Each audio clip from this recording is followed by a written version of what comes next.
করছে আমাদের বিভিন্ন শিক্ষা প্রতিষ্ঠান হাসপাতাল এমন কোনো স্থাপনা নাই যে তারা অন্যায়ভাবে সেই মরণাস্ত্র চালিয়ে সেগুলো ধ্বংস না করছে।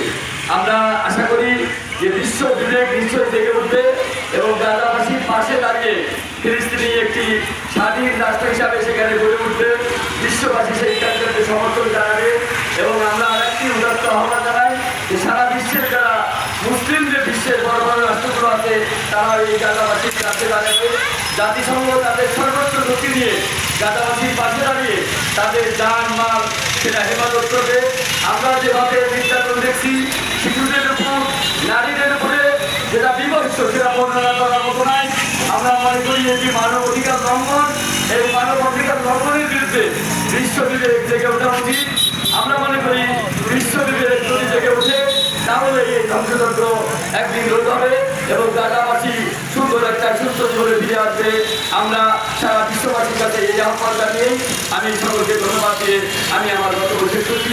রাষ্ট্র ইসরায়েল যেভাবে ফিলিস্তিনের গাজাতে আক্রমণ করেছে এবং পুরো দেশটাকে একটি ধ্বংসস্তূপে পরিণত করেছে, সে প্রতিবাদে আমরা এই তীব্র প্রতিবাদ জানাই এবং যেভাবে নারী শিশুসহ যে প্রতিষ্ঠানগুলো যে ঘটনাগুলো তারা ধ্বংস করে দিয়েছে এই যে বোম মেরে, এটা কোনোভাবে আমরা প্রত্যাশা করি না। আমরা এই তীব্র প্রতিবাদ জানাই। পাশাপাশি এই যে হত্যাযজ্ঞ সেই হত্যাযজ্ঞ বন্ধ হোক। পৃথিবীর যারা বিশ্ব নেতা রয়েছেন তারা যেন সম্মিলিত উদ্যোগ নিয়ে এই গাজাবাসীর পক্ষে থাকেন।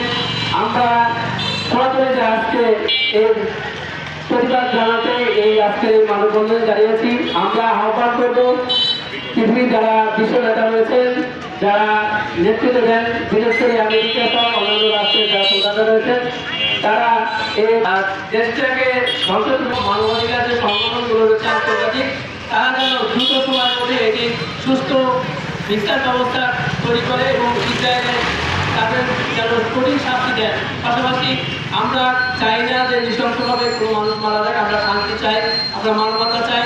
সকলেই আমরা এই সুন্দর একটি পৃথিবী গড়ে দেব এই প্রত্যাশা আমরা করি। আর পাশাপাশি আমরা চাই যে অতি দ্রুত যেন এই গাজাবাসী যেন শান্তি ফিরে আসে, তারা যেন আগের মতো তাদের স্বদেশে তারা অবস্থান করতে পারে, তারা সুখে থাকতে পারে, এই প্রত্যাশা আমরা করি। এবং পাশাপাশি আমরা চাই যে হত্যাযজ্ঞ হয়েছে সে বিচার যেন হয়, এই বলে আমার বক্তব্য শেষ করি।